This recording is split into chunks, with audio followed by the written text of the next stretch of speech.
অত্যন্ত দুঃখ ভারাক্রান্ত হৃদয় নিয়ে আজকে আপনাদের সামনে এসেছি। গণসংযোগ শেষ করে আমি ওখানে জিয়ারতে যাই।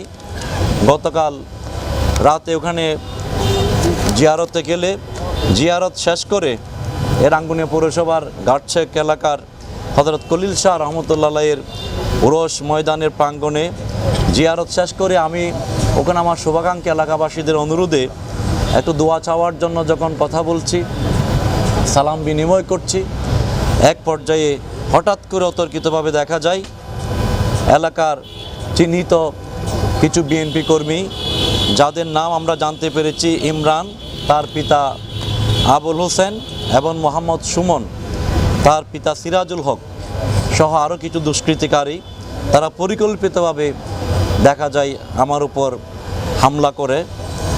এই অভিযুক্তগণ আমাকে আঘাত করার উদ্দেশ্যে তেড়ে আসলে এবং প্রাণ মেরে ফেলার হুমকি টামকি দিয়ে অকথ্য ভাষায় যখন গালিগালাজ শুরু করে, প্রকাশ্যে হেনস্থা করেন এবং আমার যে কর্মী সমর্থকরা যারা তাদেরকে নিবৃত্ত করতে চেয়েছিল, যেটা আল্লাহর অলির উরুস মুবারক, পবিত্র জায়গা, পবিত্র এখানে পরিবেশ দূষণ করবেন না, এরকম গালিগালাজ এগুলো করবেন না, তাকে নিবৃত্ত করতে চাইলে তাদেরকেও তারা বিভিন্ন ধাক্কা মেরে মারধর করে আহত করে।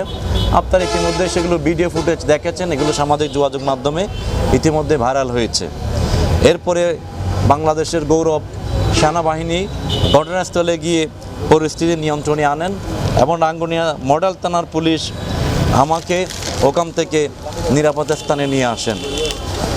ইতিমধ্যেই যখন রাঙ্গুনিয়াতে এটা ছড়িয়ে যায়, রাঙ্গুনিয়ার সাধারণ জনতা ঘুম থেকে উঠে রাতের মধ্যে দেখা যায় তারা বিক্ষোভে নেমে আসলে আমি তাদের চেষ্টা করি তাদেরকে শান্ত করার জন্য, যাতে নির্বাচনী পরিবেশ বা একটা আল্লাহর ওলির উরুস, আমি বারবার চেষ্টা করি তাদের নিবৃত্ত করার জন্য।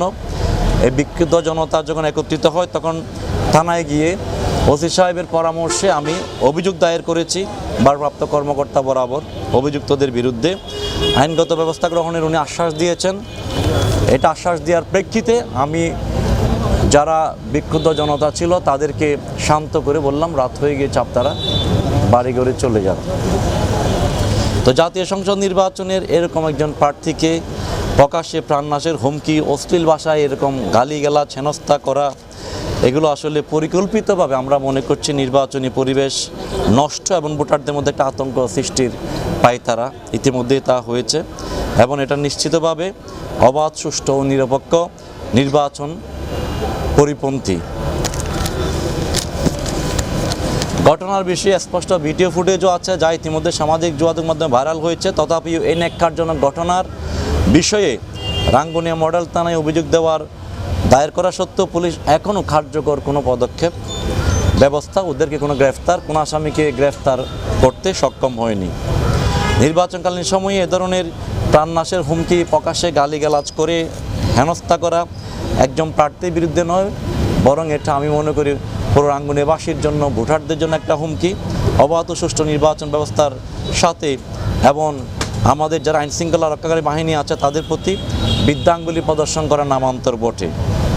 ইতিমধ্যে আমরা আমাদের ভোটার এবং এজেন্টদেরকেও বারবার হুমকি দেওয়ার বিষয়েও অবগত করেছি। ইতিপূর্বে সংবাদ সম্মেলন আমরা অবগত করেছি আমাদের ভোটারদেরকে এবং আমাদের বিভিন্ন এজেন্টদেরকে বিভিন্ন এলাকাভিত্তিক সন্ত্রাসীরা হুমকি দামকি দিচ্ছে।